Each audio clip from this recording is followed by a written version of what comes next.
ขูดล้าง10 บาทนี่เนื้อหนังสวยๆมานานนี่บาทเลยนะแต่ขั้นตรงไหนแม่จะเอาให้ตอนไหนพี่น้องขูดล้างตัวขนาดไปไหมแม่บอกค่ะ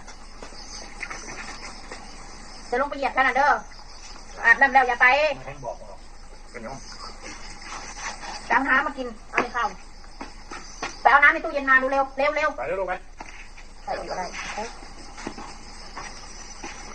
ไปล้างไข่ให้ละเด้อล้างขาให้ละเด้อเดี๋ยวเขาจะไปกินกินข้าวกินมากินโอ้ตายคนละคนต้องมาเงินเพิ่มขึ้นมานะจะหาอะไรให้เขากิน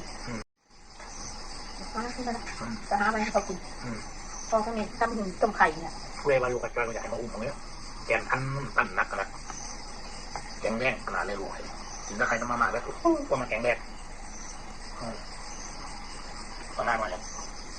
ตุ้มบาดถึงเลยตอนที่ต้องให้เจ้าเลย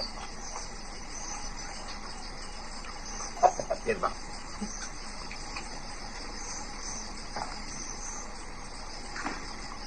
กันน้อยมากเช่นแบบการกินมันนี่ทั้งเดือนมันเจ็บนั่งม้วนอะไรตะกี้ทำไมท้องเนาะจะกินเขาจะทำอะไรบ้างแล้วมันกินอะไรเขาตีสองตี3ขโมยลูกมากินเขาพี่แม่แล้วว่าเอาทีอันนี้คือเล่นตะมืออยู่นะแล้วว่าคือผ้าลูกมากินเขากลางคืนตี 2 ตี 3กินกู้มือเลยกินเขาก็น่าจะยุคือผ้ามานานกินแล้วก็ไปนอนทำมือดึงช่องกูคอยมึงตาเปื่อยกูคอยนิ่งงั่งเราก็ไม่ด่าหนะทำมือดึงช่องกูคอยมึงตาเปื่อยกูคอยนิ่งงั่งเราก็ไม่ด่าหนะชาสุดเด้อแต่ไม่ชมตาแต่ว่าถ้ากินลึกๆอีลีเนาะถึงเราจะมาปล่อยมาด่ามันยังก็ยังขอบคุณที่เราเด็กมันยังกินบางอย่างไห้เราแล้วที่เราเป็นยังเบิ่งแง่ให้น้องมาด่าอะไรเมื่อ2 เดือน3 เดือนตึ๊ดเบิ่งแง่ไงกันดีใจเดือนนึงร่วมมาได้ว่าลอยวันเนี่ยที่ได้เบิกมาแล้ว